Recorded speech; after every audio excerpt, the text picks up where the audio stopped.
The program today we call is how to choose the right successor. The reason we use this uh, this name, especially for the name of the successor, because in general, in organization, no matter in the top level executive or in the board of directors, from my own experience, just like as the executive in the organization, or as a consultant to give the suggestion to choose a successor, or maybe the outsider to become the CEO or the top executive organization. Typically speaking, the the board directors always have this kind of question that who should be our next CEO, and this is just like a simple question as that, because they know that they require a continuity to run the organization. Or they might have to say that how can we choose the right successor? Uh, some might think that this kind of question is like a a very simple question, naive question. To choose the right successor, we have to choose to find the good person. But the way to find the good person, the capable person for organization is not that easy as we think it should be. Or they might ask themselves that what should be the right selection process. Now it becomes bigger. It's not only the particular person, the individual, but we're talking about the process to choose the person, right? So in this case, uh, they might ask themselves also, do we have the succession plan in place? Uh, and the succession plan is something like you need to have the process in place first. What we would like to start is the proper process that from my own experience, and I take a look with when I taking care with my clients that I give the consultant. So the process to choose a right successor, typically speaking, they should start with the thing so-called uh, the organization had to put down the requirements of that particular position first. You can say this requirement is just like a job descriptions. The second step, the organization had to write it down also, put it down clearly and agree upon the decision maker that what is the expected skill and knowledge. And the third one is, besides the skill and knowledge, what should be the profile of the personality of that particular person. And the fourth one is, uh, this is what my suggestion, that the organization need to assess the personality and cognitive ability of that particular person first before you move to the next step, which is the individual feedback assessment. That normally, if the person is in organization already, this step is not that difficult to find. The sixth step is we call the face-to-face interview. That means the person need to come out and discuss or have the conversation with the committee, who choose him or her to be the talent or successor. And number seven is a recommendation of an expert. And number eight is a annual assessment event and evaluation to reconfirm that this particular person is still valid as a successor organization. I put the process in front of you first so you can see that we start with the number one, general requirements for the position first. And it's run through number one, two, three, four till the eight. But now I will go into in more detail on each step. Um, the first, the general requirement for the position. Uh, in general, people might think that we always understand exactly the same things when we're talking about the requirement for the position. But in reality, it's not really work that way, because if think in this way, if you think about that, uh, who will be our next CEO of our organization? Uh, each director of the board of directors might think in the same way, in largely, but maybe some will think in different way also. So you need to put down into the number, into the letters, okay?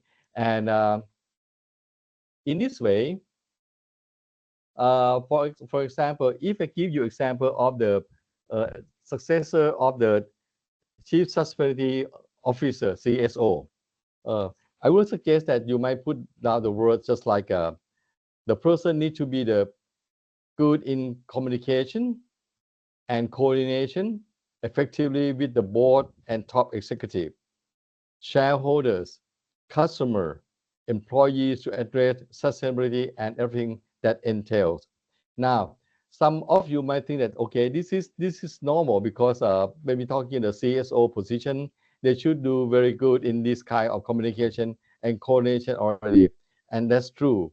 You are very right. But the thing is, you need to put in terms of the wording, so everyone will understand and agree in the same way. So when we choose the person to be interviewed, have the face-to-face interview, or looking down to their profile, you can see the person can communicate or can coordinate or not. Besides this communication and coordination, the person need to be very good in terms of the implementation and monitoring also the progress of the corporate sustainability and strategy. Okay, this is important because not not everyone can, even though they are good in communication, they may not that very good in implementation or monitoring. So the first one is to write down the clear and precise, concise wording for the job description, the or we call the general requirement for the position. The second one is the expected skill and knowledge. When you say this expected skill and knowledge, I mean that uh, just like active listening. Some of you might think, okay, in fact, on the top executive, a C level, okay, a C-suite level executive, they should have very good in terms of listening or thinking or problem solving, decision making, reading comprehension, system analysis. And you are right because these are the things that maybe the C-level person need to have that. But when you put this and you say the CSO need to have this, especially the number 5, reading comprehension. Everyone can read, but you may need to find a person that can have the capability in terms of very good reading as well. Okay, and a system analysis because they have to analyze the number, the data, so on and so forth. Number 3 is a personality profile that you are required for an organization. Now it's come to the thing so-called like not everyone agree on this because when we talk in the personality, not everyone agree the same meaning. But let me share with you my thought on this. When we talk about this, that we can say that we have the word called personality and we have the word called behavior. Okay, uh, in fact, the behavior can be a good indicator as well. Okay, why I say this? Because when we talking about the position called successor, normally successor is a person that already work in organization. Now, when he or she already work in organization, most likely the case that people on the top, I mean maybe the CEO or the board director, maybe have a chance to see him work. So the person has been seen of the behavior as well. But that not the whole story because not everyone can see everyone behavior. So in fact, in order to clearly knowing the personality of the candidate can help predicting. The key word is predicting because we see the behavior before the thing that they already behave, but you need to predict how they will behave in the future if they move to the new role. For example, if today they are the vice president of the this sustainability department, but one day they have to move to be the CSO, chief sustainability officer of this department. The function of the role as a director and the chief during the C level is not the same. So the personally can help the board directors to predict the behavior of the person as well. For example, the The successor of chief sustainability officer should have these kind of personality traits. So we call the cooperations, initiative, integrity, leadership, and persistence. All these words it sound like a common noun. It sounds like a general word that you can find in a dictionary. But I put this word for you as a reference first. But along the way, when I talk, I will refer back to this kind of word, and you can see that what do I mean. คุณฟ้าครับ if you please can you please share the handout to the participant. Thank you. Okay. Number four is a personality and cognitive ability assessment. In this case, the personality when you talk about assessment, the assessment is quite a controversial issue in some organization, because in some organization they do not believe in the thing so-called assessment. Okay, and this assessment is important to that for us to use because it can help the board directors to see that this person is have the qualification, has a personality, or has a cognitive ability, the same as the thing that you expect on the number two or number three or not. Okay, number two is a skill, right? Number three, personality. So we need to have this kind of personality and cognitive ability assessment, but you need to find a reliable one. Okay, and then you can see that it match with the requirement that you have or not. And the number five, we call the individual feedback assessment. In a matter of fact, this feedback assessment is normally is from the direct supervisor, and sometimes in some organization they use the 360-degree behavioral feedback. But uh, uh, this kind of thing, in some organization they do not use the 360-degree feedback. I prefer to use that, but in some organization, especially the organization that major shareholder still run the firm, even though the firm is already listed organization. Uh, but the behavior can change over time. And when we give the feedback of the person, let's say we are the direct supervisor, and we give the feedback of this person to the board directors, maybe we have a kind like a favoritism or bias towards a person. We want to maybe we want to support him or her too much and give the wrong indication as well. So I still, even though we require to have this number five individual feedback assessment, but I still think that the number four, the personality and cognitive ability assessment, can give more reliable indicator of the potential successor in my view. Number six, face-to-face interview. In some organization, they use this, but not all use it because they think that when we talk to a successor, we tend to look at the paper and we tend to hear from the direct boss as a primary source of the information. But for me, I think that a face-to-face interview is important, but we need to have some caution. We need to have some observation before we plan to have the face-to-face interview. The very first one is we need to provide time, more time for interviewers to prepare for the interviewing of the interviewee. The reason is uh, uh, normally the person that interview the other guys, I mean the interviewers normally they are the top guy, and if they were the board of directors, they they normally have a more knowledge. Okay, and they think they know everything.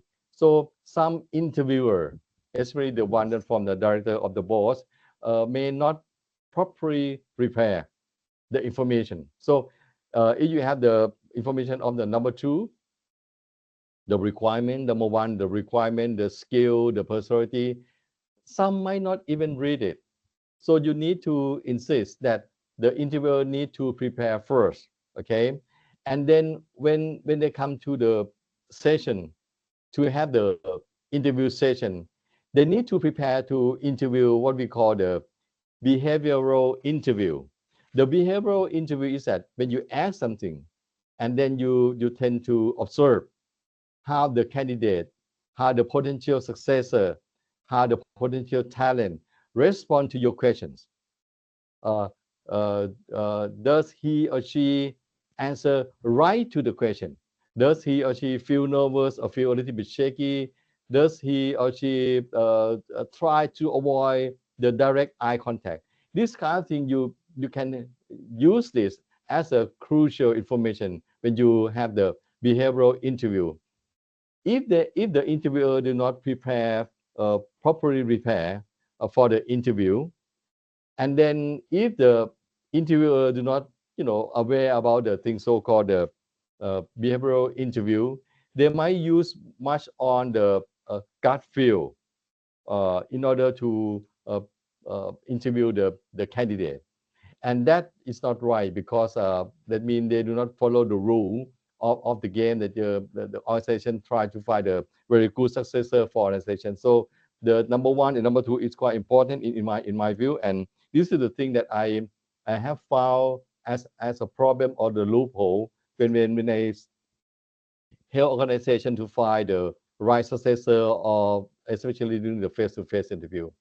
The number three, that means some might think that maybe we would like to have the interview, face-to-face interview. We might think that in fact we can interview uh, uh, not on face-to-face basis. I mean, interview online, just like we have the session today. We look on the screen. We don't have to see eye to eye to each other on site interviewing.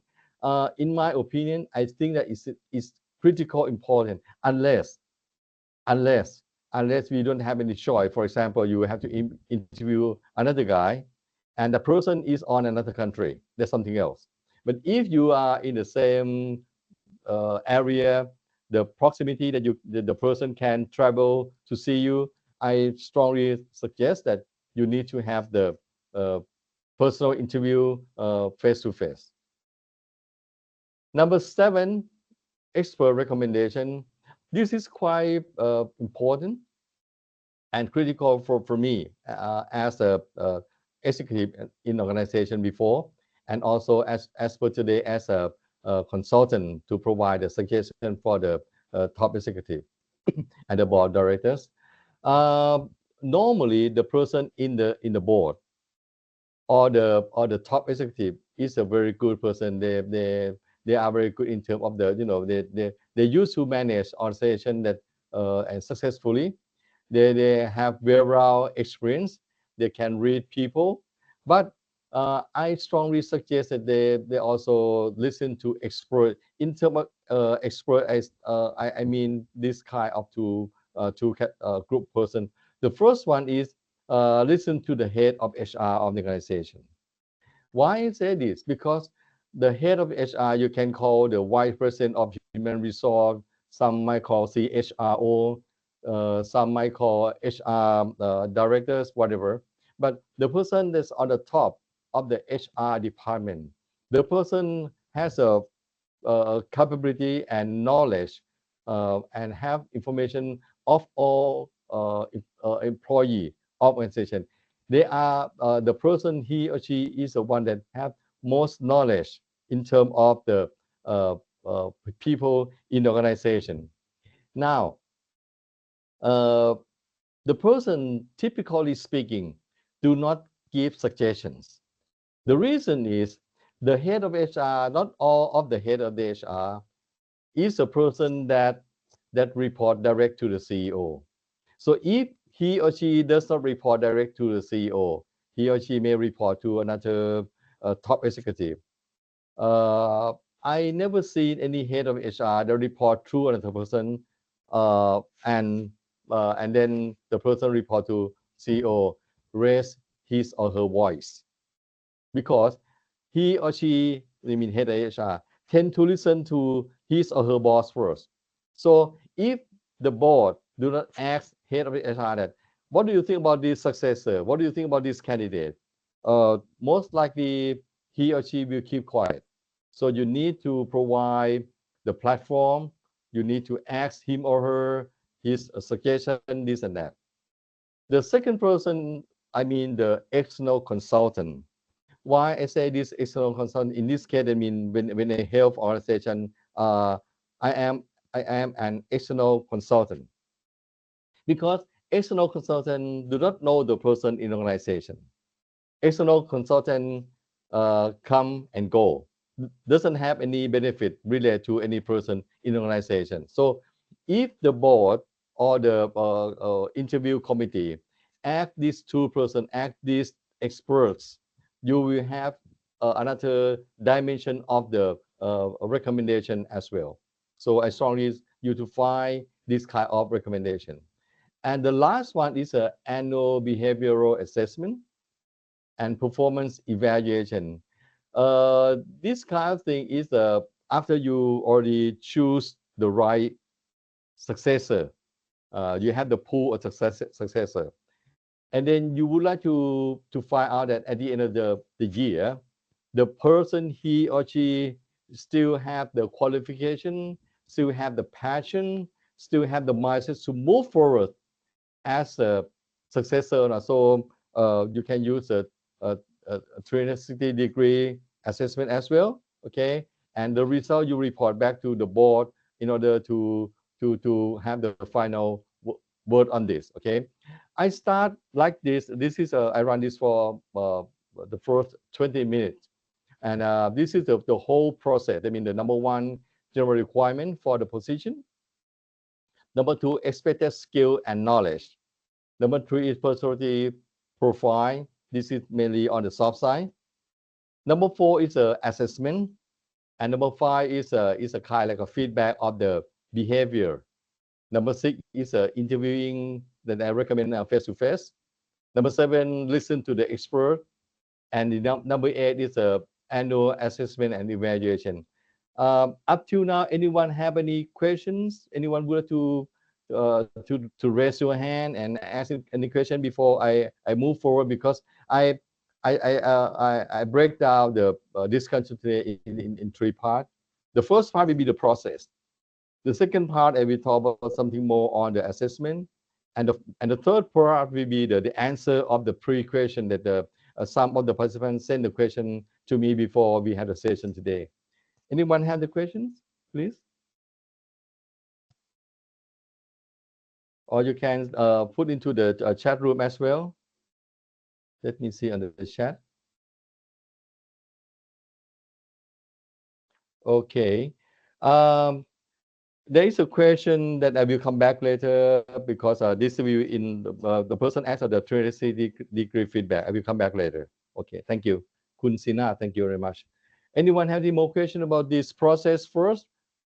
When I'm talking about this process, I do not mean that you have to break down in 8 steps. If you can break down in 8 steps, that's good because the more in detail, the more that you can uh, get the right person. But in fact, you can combine maybe the number one, number two, number three in together. But you have to ensure that if you combine some steps together, you have to ensure that in that big step, you cover in more detail of each step. All right. Okay. But why I say this because when people say, "Oh no, you have 8 steps," that a lot. If you have 3 or 5, it's more easier or more understanding. That's right. So the easiest way is that they're talking something about a 3 step, 5 step, 4 step, but they put 8 step because it can help you to understand more in more detail. Okay. At this moment, I don't see any question come to the chat channel or anyone raise their hand. So why don't you do this? I move forward to another thing. Okay. In general, when I show this kind of process to anyone, I usually they all accept. But there is one step that normally have the question and maybe not all the person accept or understand the same thing. This is the step number 4. We call the personality assessment and cognitive ability assessment. Why I say this? Because in fact, I myself in the past, I also have the question about the so-called assessment also. Um, let me start with you about the leadership. When we're talking about the successor, we're talking about the talent. Normally, we're talking about the how we find the right leader for the organization, how we find, how we choose, how we select the right leader for the department to run sales, to run marketing, to run the finance, so on and so forth. So I start with you with the theory of the leadership first. So when you see this, you everyone I think have a chance to see this kind of chart before. This chart mentioned on two functions that uh, people, when they lead the group or the people, maybe the team or the organization, the person will lead by focus more on tasks or focus more on people. And in this, you have something like a four types, four styles of leadership we call consultative, directive, persuasive, and trusting delegator. Um, it's that easy to say that we have these four styles. But the difficulty is that normally when we see a person in organization, the manager, executive, or the greenhorn just graduated from the school, we normally see the tip of the iceberg. That we normally see the knowledge and the skill. For example, if this person graduate in the computer science, you know that this guy maybe have the something, you know, that his or her brain should be very good in terms of the calculation or have the abstract reasoning, thinking very good. But we do not see, we do not know the personality or motivation or work style underneath the water level. So I normally use the thing so-called the personality assessment. This is the report that I normally use, and this is the thing that I will plan to discuss with the class that will start on the week after next week. That means the certificate program from the US, and this this report we call the work behavior inventory. Okay, the work behavior inventory. When you see the word inventory, this kind of thing in the psychology academic area.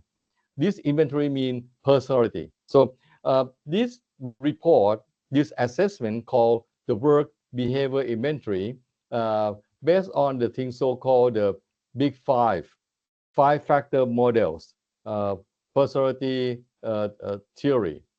In this five factor model personality theory, they say that, excuse me, they say that human being, no matter of nationality, age, gender, okay, or believe in what kind of believing religion, human being always have the foundation, psychological foundation in five areas. So they have the, we call the agreeableness, extroversion, openness to experience, consciousness, and neuroticism. In this kind of thing, you can see that this report, they break it clearly and based on the well perceived, well established psychology theory. Um, Everyone already have the handout in your hand. So after this session, you can find out more on the big five factor or five factor model personality asset theory. And this is the most well-known psychology theory in the world. What I would like to say is that there has been this theory has been used in the most of the organization in the world more than any theory else. Okay, and in this report I choose to use, and you see on the right column, right hand column, this on the top they have the thing called big five factor, and it breaks down in terms of the extroversion, agreeableness, openness to experience, consciousness, and emotional stability, or we call neuroticism. In this work behavior inventory assessment tool, uh, besides they use the well-established theory of the big five already, the founder, the academic person, the professor who start this assessment in back in the Minnesota in the U.S. Uh, This professor believe in a kind like a well-established knowledge that already has been proved and already present in academic or conference. Okay, have the paper published as academic paper, have the strong research back up. So beside this big five theory, he also referred to the thing so-called EQ. And I think most of you know the professor from Harvard called Daniel Goleman. Daniel Goleman is a guru, is a professor in psychology from Harvard University, and he write famous book in many books. And one of the book is Working with Emotional Intelligence and Primal Leadership. And also this work behavior inventory, I can say that maybe I do not know any assessment else, but this is only one I know. Maybe something else, but this is the only assessment tool that I know that has some kind of a relationship with the ONET online. This ONET online, I refer to the database of the Department of Labor in the U.S. So that means if you use this report and you use this WBI report and you use this in comparison, matching with this database ONET online of the Department of Labor, yes, they use most of the terminology in the report, the same as the Department of Labor in the U.S. And I do not see any report, at least in my area, that have this kind of relationship between the report itself and the Department of Labor in the U.S. Why it's important? Because we are in the global market and people move around. Okay, some people have to work with the American company and they use the Department of Labor database. And the other one is this WBI work behavior inventory. They also use the competency theory. Anyone that work as a top executive in an organization know pretty well that nowadays we use a competency-based management in organization, and they use from the perception book called the Competence at Work from Professor Spencer and Spencer. But I can say anything about the very good about the work behavior inventory. But the most important thing is I have to mention is that is this tool, I mean WBI, is very accurate. When you say the accuracy is a kind like a generic name, generic word. But in terms of academic area, the word that they use the word called reliability. In the academic area of the social science, especially on this assessment, when we talk about the thing so-called reliability, and if you come from the organization that already use a kind of the assessment tool, you might as well, you may want to ask your HR head or your CEO about the reliability index of the tool that you use currently. Reliability in this case, they call the measure of the consistency of the instrument to measure the same results on the same person at different time. So, for example, if the tool, the assessment tool, has a reliability of 0.9, means that the same person taking the same instrument will come out with around 90% of the result whenever they take it, which is very consistent. Okay, so in this case, I'm talking about the tool that we introduce to you in the next two weeks, WBI. WBI had a 0.85. Now they, as far as I know, maybe they have something else, but as far as I know, WBI has 0.85. That is the highest in the market at this moment. Okay, that means if the person answer the questions and try to fake or try not to honest answer, okay, that means the tool itself, the WBI assessment tool, can detect that and might say that your answer is inconsistent, and your report cannot be used, something like that. So this is the application of the when we're talking about the reliability index. The second thing is, beside the reliability, we call the validity. Validity, in the layman term, we call the predictive power. That means, for example, if the validity rating of 0.4, 0.4, that means each one instrument alone can contribute 40% of the reason why the candidate will be successful in a job. Okay. And this WBI has a 0.4, that is the highest, okay, in the market, as far as I know.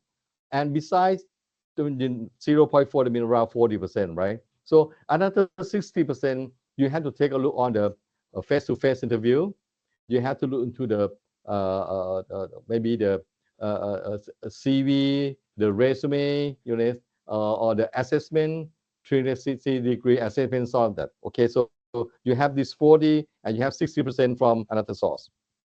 Okay, so up to now, anyone have any questions? If you have, please do. You can raise your hand, or you can write to the chat channel as well.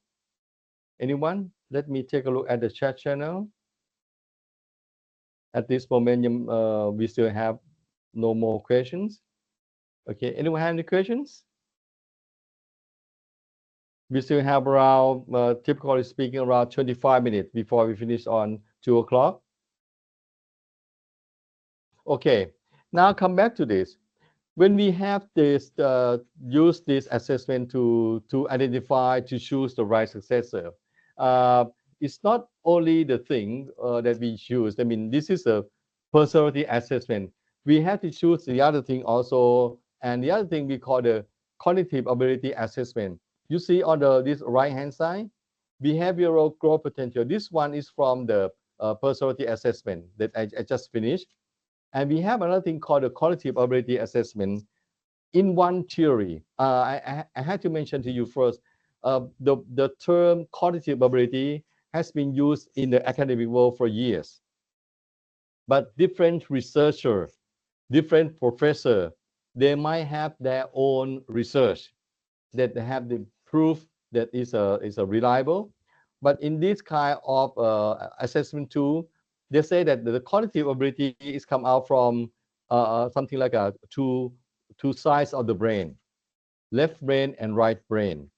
And the researcher break down this kind of the assessment of the cognitive ability into three factors. We call the verbal reasoning, numerical reasoning, verbal reasoning, numerical reasoning, and abstract reasoning.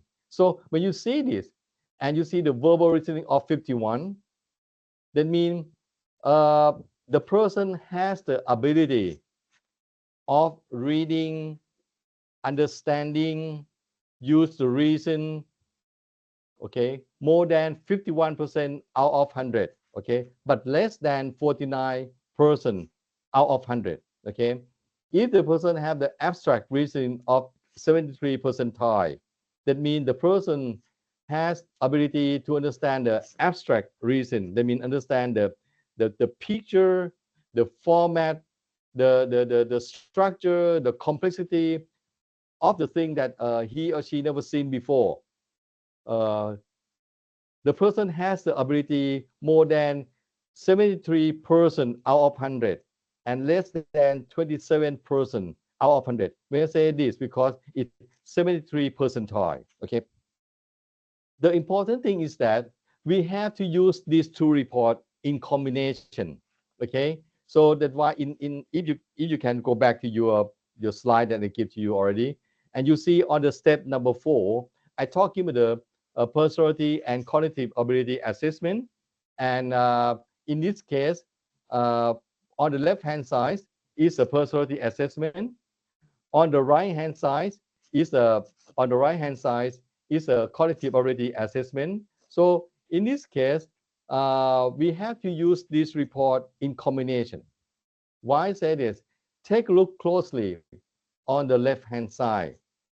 The person has the number 10, analytical thinking of 73. That means the person has a personality of the analytical thinking of the 73 percentile. In the other word is that in terms of the personality, the person has a tendency to have the analytical thinking personality more than 73% and less than 27% out of 100. But because this is personality, we do not know that the person can perform or not, because the personality is a tendency of the person to behave. It doesn't show that person has the power of the brain or the ability of the brain that can analyze or use the analytical thinking or not. But the report on the right hand side show this. Look at the chart. Okay. So the person has an analytical thinking personality of 73 and have the overall score of the cognitive ability of 80. That means the person has the power of the brain 80%. That means he has 80, more than 80%, okay, and less than 20. But at the same time, he has the analytical thinking personality 73 and less than 27. So in fact, he can think, he can analyze in terms of the analytical thinking. But also at the same time, he can innovate also because he has a personality of a 68 percentile innovation personality.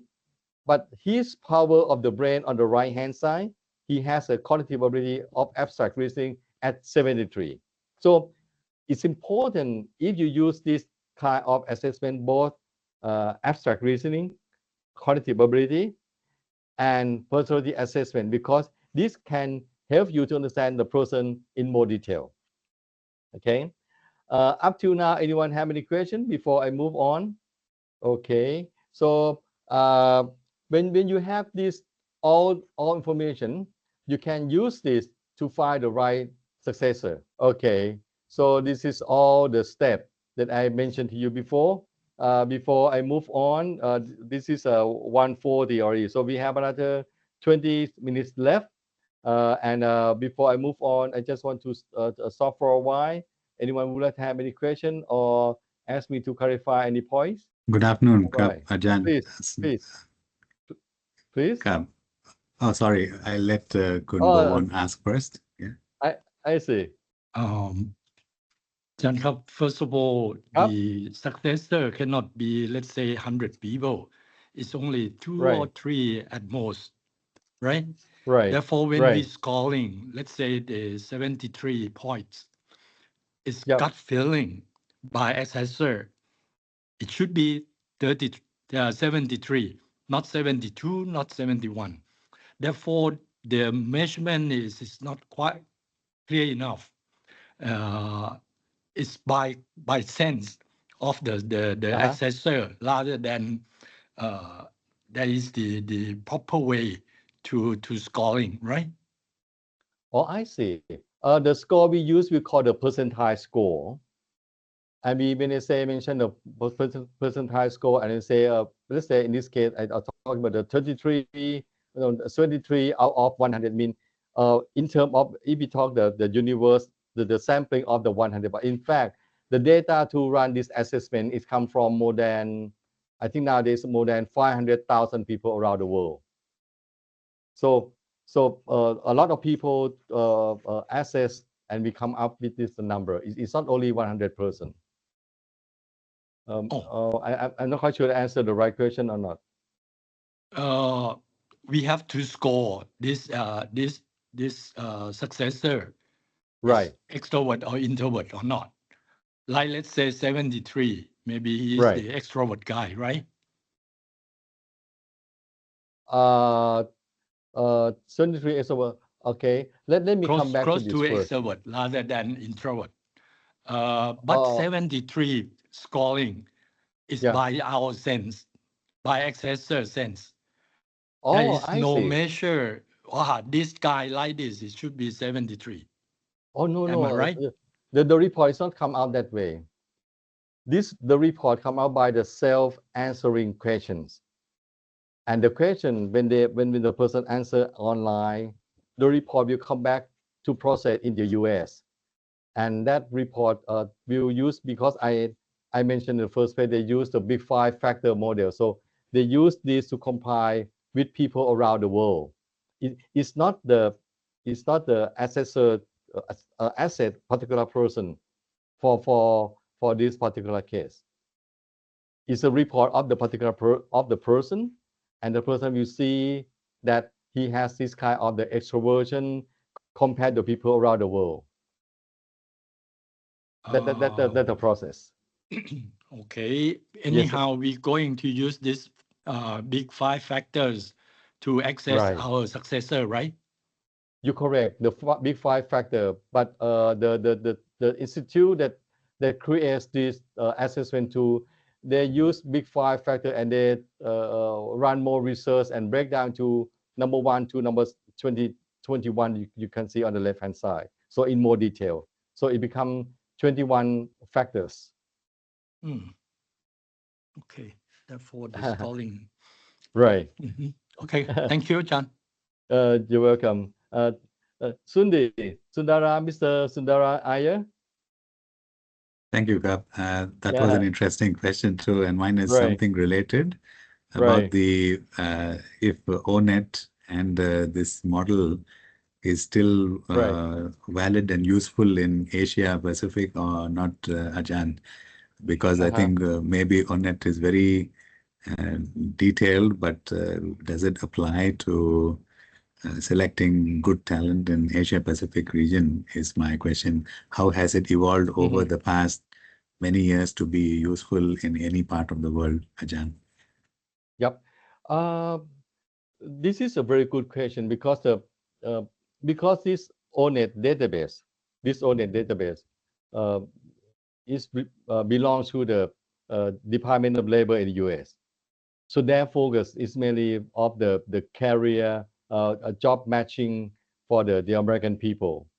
So if I can say so, it's not really it's difficult to say that it relates to the Asian or even the European market. But for me, it's very good reference because in terms of the job descriptions or the general requirement of the position, they are the best reference because you cannot find any big database like this even with the textbook in the school. All right. So in terms of the relationship, maybe I think less in Asian or the country that is far away from the US. Does that answer your question, Sundi?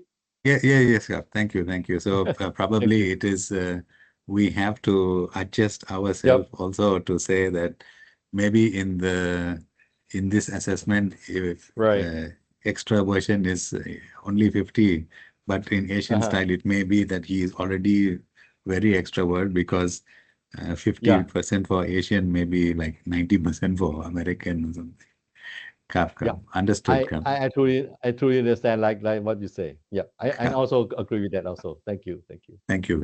All right. Yep. All right. So I think we have another 30 minutes. I would like to move forward to the pre-question, and in fact we have quite interesting questions come from the participant before. The first one is I put these two questions together. Two participants asked me to have and mentioned that he want to have an effective succession planning process and to obtain concept of developing succession plan. I advised before during the first 8 step, and what I would like to suggest, strongly suggest you to when you have a chance to bring this process in answer to your question. I think the important thing is that you have to run this through 8 step, and maybe not all you classify as 8. You may grouping that as a 3 step, 4 step, 5 step. The most important of person that use this kind of process is how that you can communicate with your boss. I mean, your boss may be the CEO or the board of directors. Okay, the communication is more important than the effectiveness of the process itself. You have to convince the board, convince the CEO to accept the process first. Another group of question is that determinant factor in selecting the right successor. Improved organization have a key to find the right successor for the company. decision making in choosing the right successor. Okay, for me, in order to do this, I strongly suggest that you have to run this personality and positive ability assessment. Okay, in terms of this, okay, and also the individual feedback assessment. And this kind of thing, you have to run through the use 360-degree assessment tool. And as Kun Sinat put the question in the chat channel before, this 360-degree they mentioned about the behavioral assessment around you, around the person. That's why they use the word 360-degree, and normally they have the person on the top. The top, they mean direct boss and the boss of the boss, okay? And the colleague both in the same department and the colleague that outside department, and also the subordinate. I use normally I use 10 or 12 person, 10 or 12 person, but in some organization they use more than 20 or even more than 30.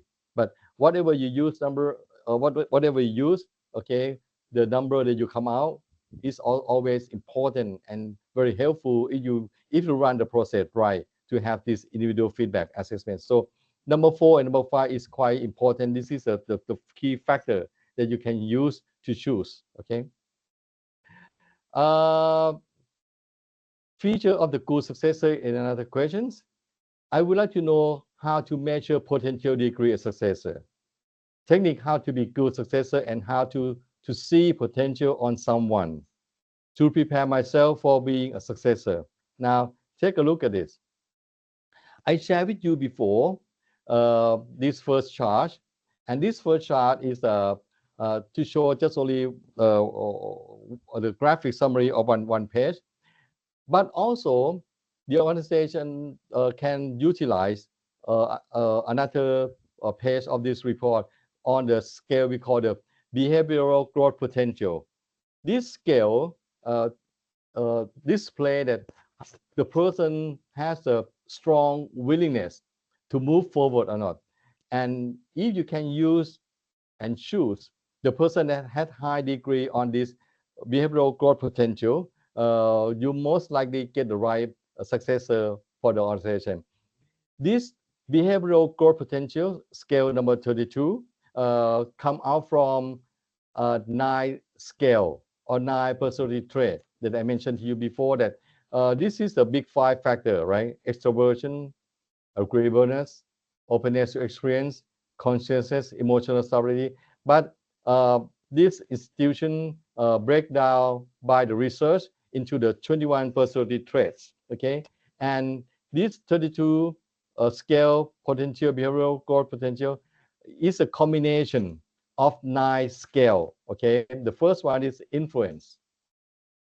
The second one is energy. Influence means the person has the tendency to talk, to explain, to convince, okay, to negotiate.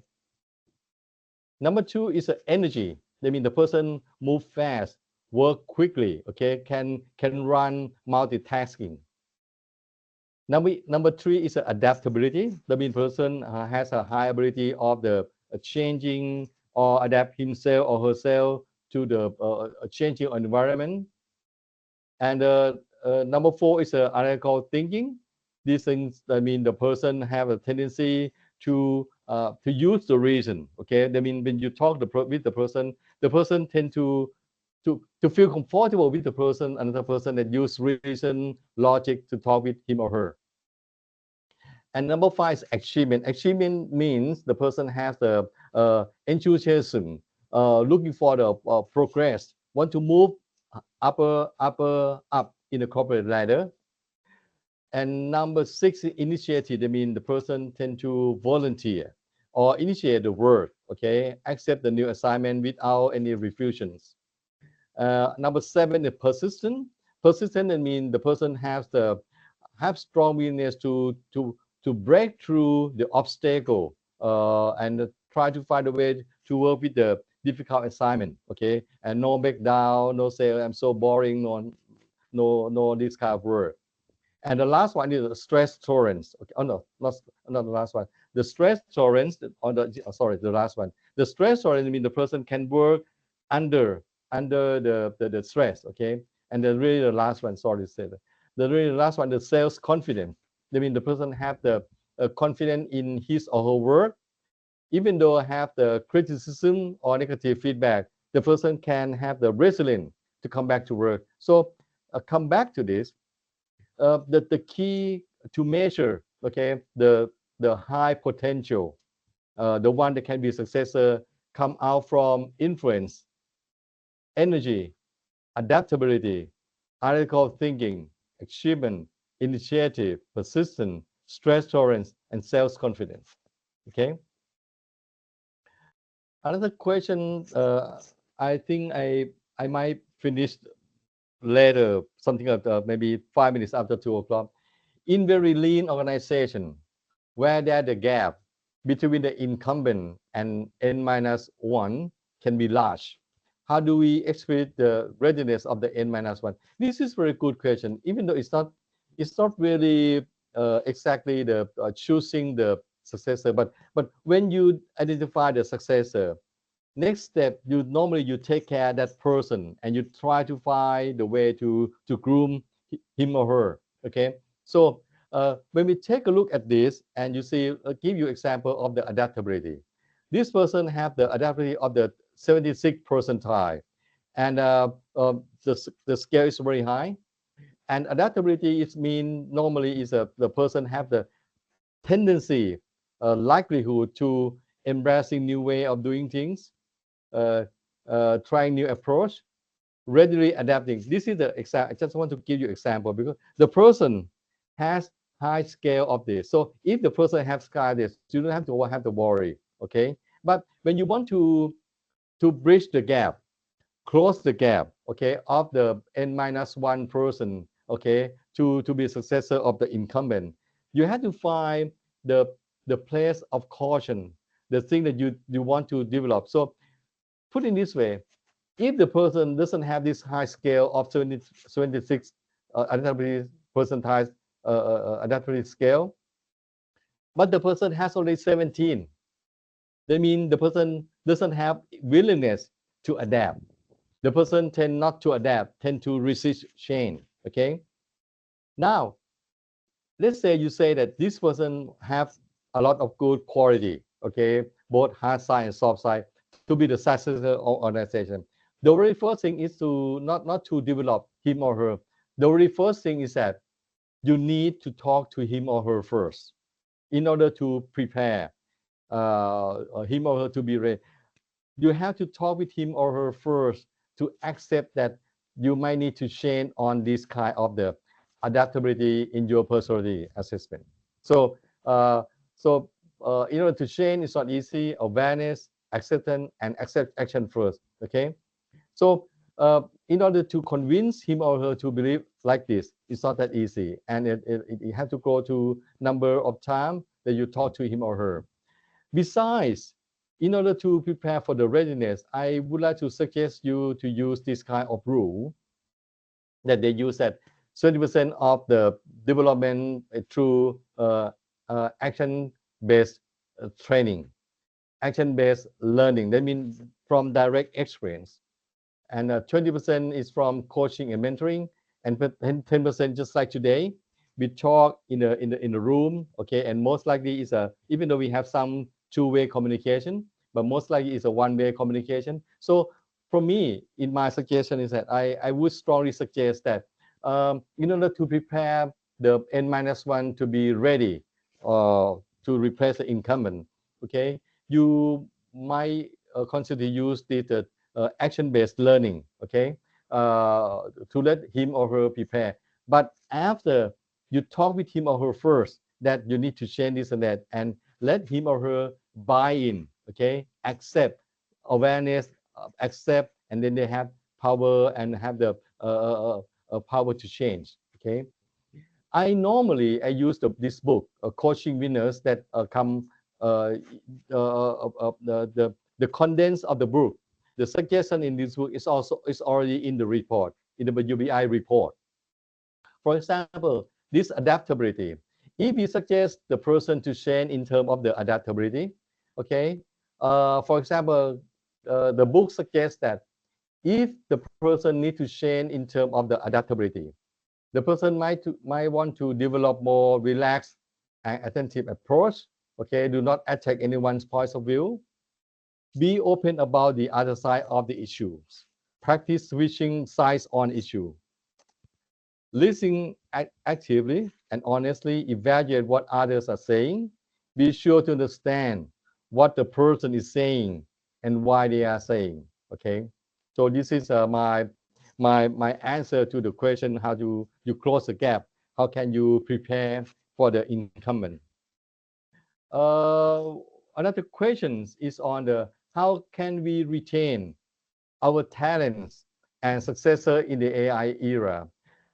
AI is a thing that we talk a lot of this, but I might come back to the I use the word square one.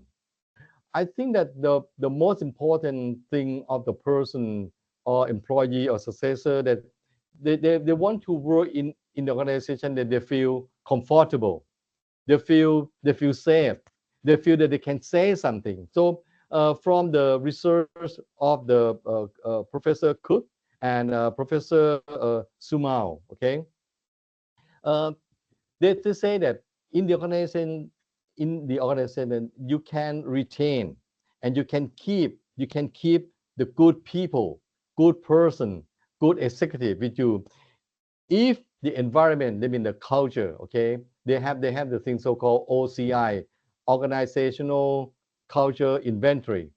If this culture has more on the blue color, they mean constructive style, okay. But if the culture in the organization has more in terms of the red color, they mean aggressive style, or has more laid back kind of the style called passive style, they mean the green color, okay. If the organization has more on red or green, aggressive or passive, employee, capable executive, capable, very good successor, most likely will leave organization. But if the organization has more on this constructive style culture, the people tend to stay with organization. So for the participant who put the question, how to retain uh, the talent successor AI, you might have a look at your organization. What culture you have in your organization, and you have more on the constructive style, blue color, or you have a chance to most likely to keep your person in this AI era. And this is the last one. The last question I pick up: the leadership and ownership, what are different and the same? If we are the employee, how we should know and action in the career. Let me show you this chart. I showed you this kind of chart before. You can see that from this chart, and in fact, this chart is generated from the report. You can see that this person has more on we call the directive style. This directive style, that means for sure, that means he owns the job because he puts more focus on tasks and less on people. Okay, it's sure that he owned that. He owned the job. He owned the function. But he is a good leader or not, we might have the big question mark because he has less concern on people. But when you compare Kun Suwan, Mr. Suwan, and Mr. Mehta, okay, this is not the real name. Mr. Mehta has a high score on focus on tasks and people. I can say that this is the kind of the maybe we can use like a black and white answer that this is to show is the leadership. The leader own the function, own the task, on the job, and at the same time, the leader also lead people and listen to the people. All right.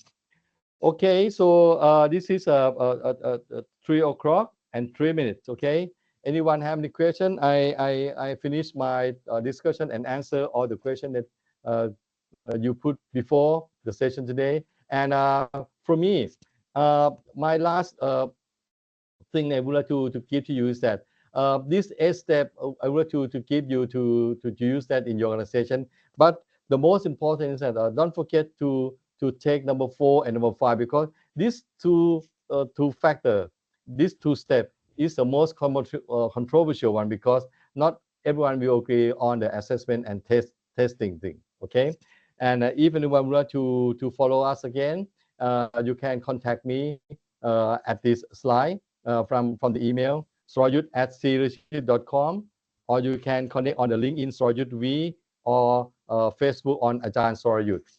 Anyone have any question? You can raise your hand, or you can put on the a chat channel.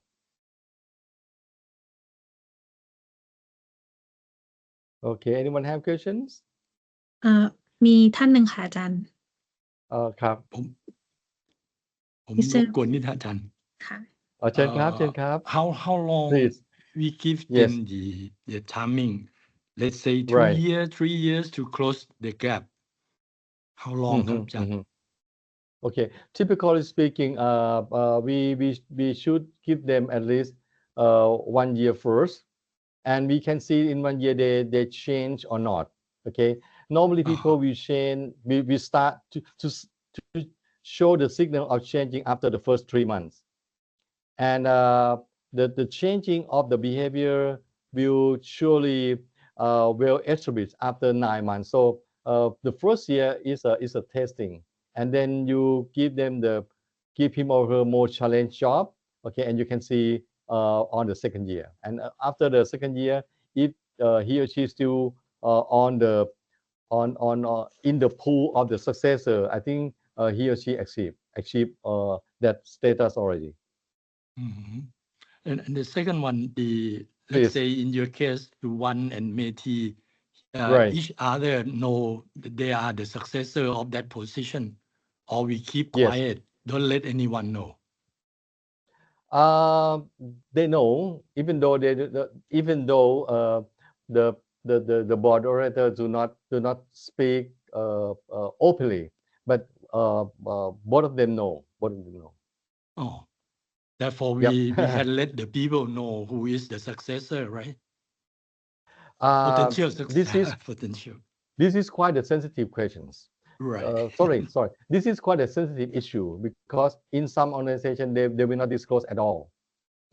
In some organization they disclose, but I can tell you though, from my experience, the organization that openly and discloses have less number than the organization that disclose.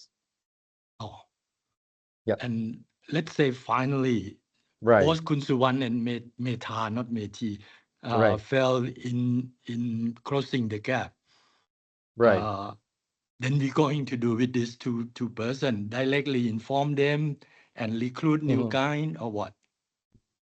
Yeah, we have to talk to both of them, but it's important that we should keep regular communication with them, maybe 1 or 2 month basis interval.